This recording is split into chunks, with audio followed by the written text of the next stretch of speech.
Bonjour à toutes et à tous. Alors aujourd'hui une petite vidéo sur le chemin de vie 7, mais je trouvais intéressant de parler donc de la lame 10 et 2 que je n'ai pas encore évoqué lors de toutes mes vidéos.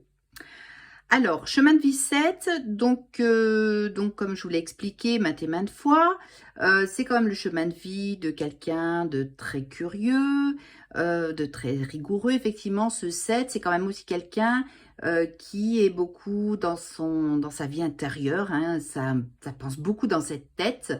Le 7, quelqu'un qui va être un peu analytique, hein, dans les choses, qui va décortiquer un peu les choses, effectivement.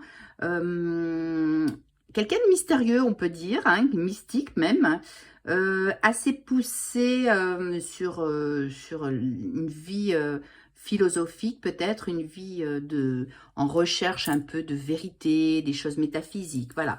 Ça peut être aussi quelqu'un de tourné vraiment sur l'ecclésiastique, la foi en Dieu, mais la foi aux choses, la foi en la religion, mais à quelque chose de plus haut, hein, un chemin de vie assez spirituel. Alors, dans cette date de naissance un peu particulière, on a le 10 qui représente donc la roue de fortune, par ce 10. Hein. Alors, la roue de fortune, c'est une roue qui est instable, qui nous dit qu'elle peut symboliser...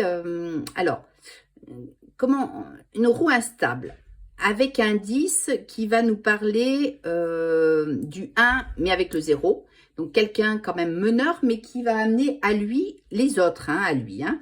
Mais quelqu'un aussi qui laisse faire les choses, hein, qui a intégré un petit peu le fait qu'il y a l'impermanence dans les choses. Un jour, ça peut aller, un jour, ça peut plus aller.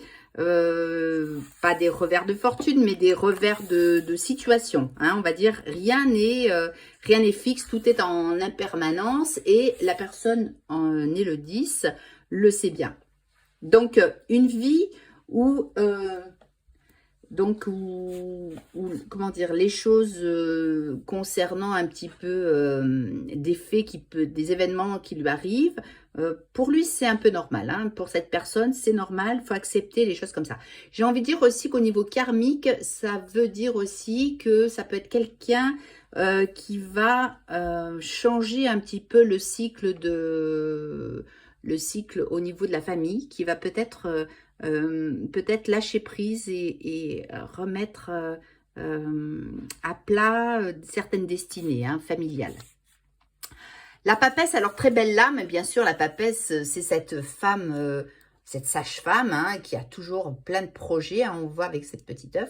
Moi, je l'aime bien parce que c'est une érudite, c'est une femme mature, hein, mûre, donc elle sait de quoi elle nous parle, elle sait où elle va.